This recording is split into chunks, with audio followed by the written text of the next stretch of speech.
What we got here? Oh, it's gonna be a good day. Look at these in the shop, see what it is. Hello, I'm Robert, and you're welcome here in my busy little shop. On today's episode of What's on My Workbench, we've got a couple boxes. We're gonna open these up, see what we've got in here. I think I already know what's in here. I'm excited to get it. It's something I've been needing for a while. And then we're gonna talk about that topic. So, I'm glad you're in the shop with me today. Let's set up over here and see what we've got. All right, let's cut into this.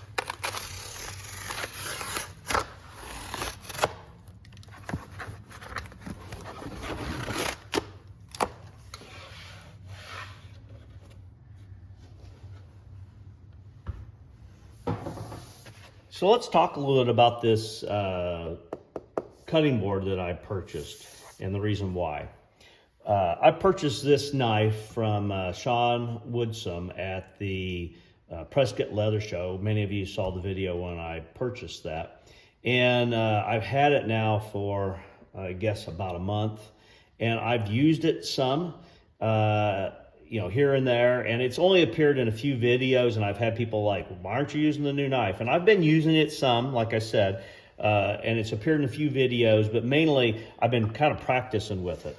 Well, one of the things that I learned pretty quickly is this old poundo board that I had been using, and I don't have a problem with the poundo board. I like them. I think they're good for a lot of things.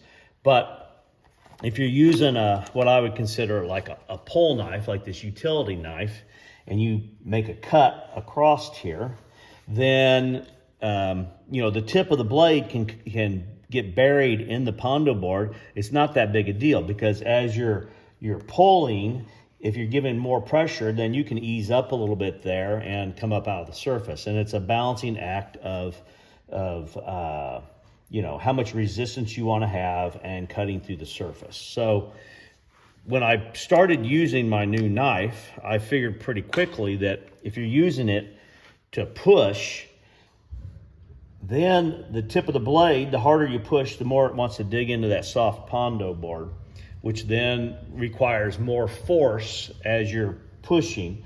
And if you're using more force, as you know, the reason why a dull knife is more dangerous than a sharp knife is you start using excessive force, and as a result of that, you may skip out of the leather, you may damage a project, or you may do severe bodily injury.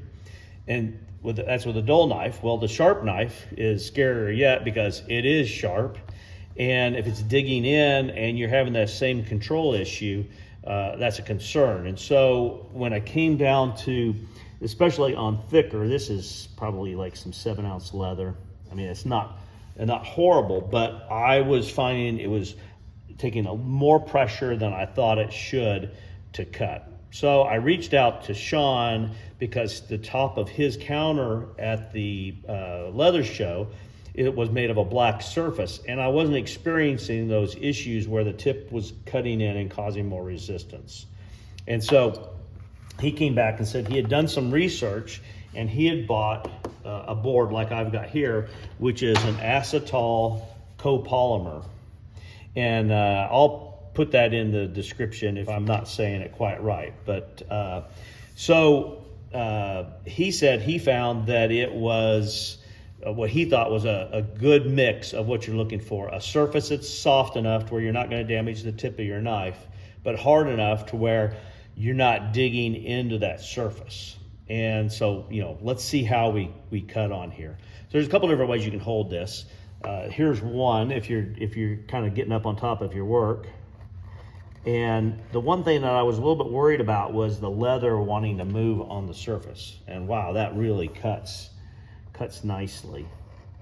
And I can see right away I don't have to use nearly the pressure that I did before to make that cut.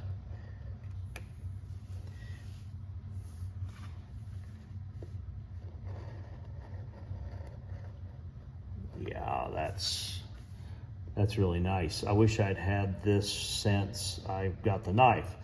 And Sean, if you're watching, maybe you need to have some cutting boards cut of the material to sell at the show.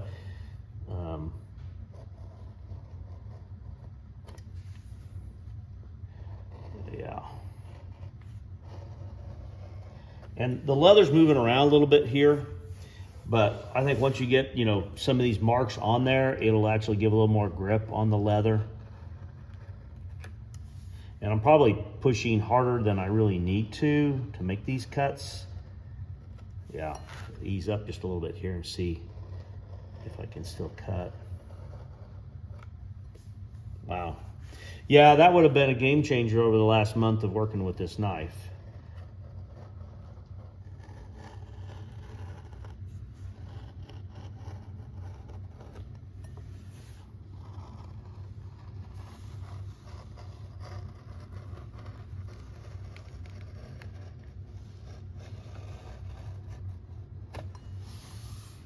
Goodness. It's amazing how much different it can be, the experience of just the cutting surface.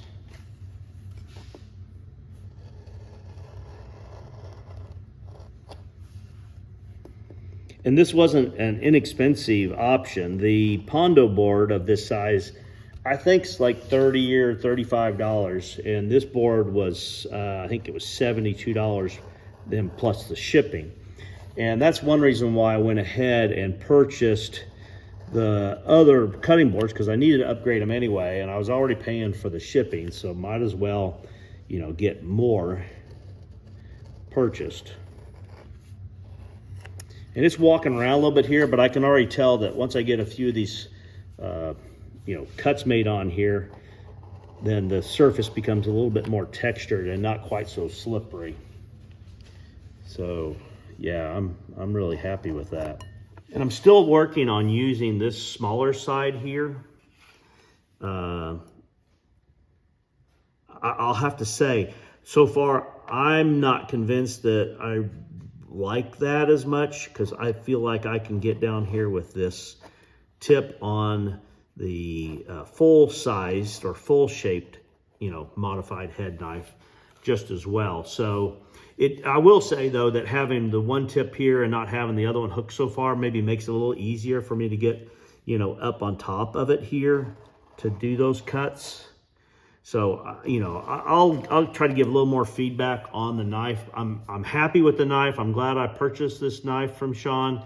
It does a good job. I've played a little bit with making cuts this way, back towards me, and holding the knife kind of like this, and it does make really nice control on that short side.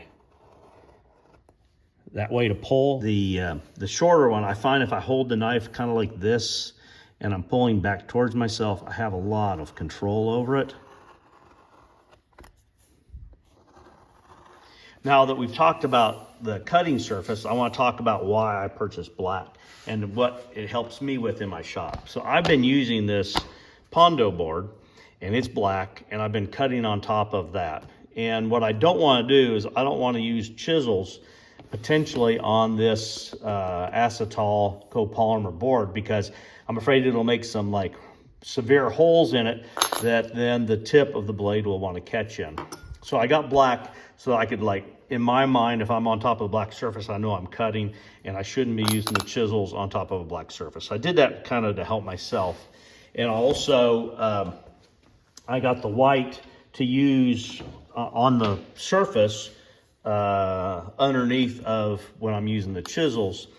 And I thought it was time to update and get rid of these filthy boards here. So maybe it'll be a little easier on the eyes, a little better background for some of my projects here for you to watch. But I just was excited to get this. I had, like I said, I had a few people, asking, hey, where's the new knife? And I had decided to wait until I could get the cutting surface that I needed and, do a little bit of research and make sure I got the right thing.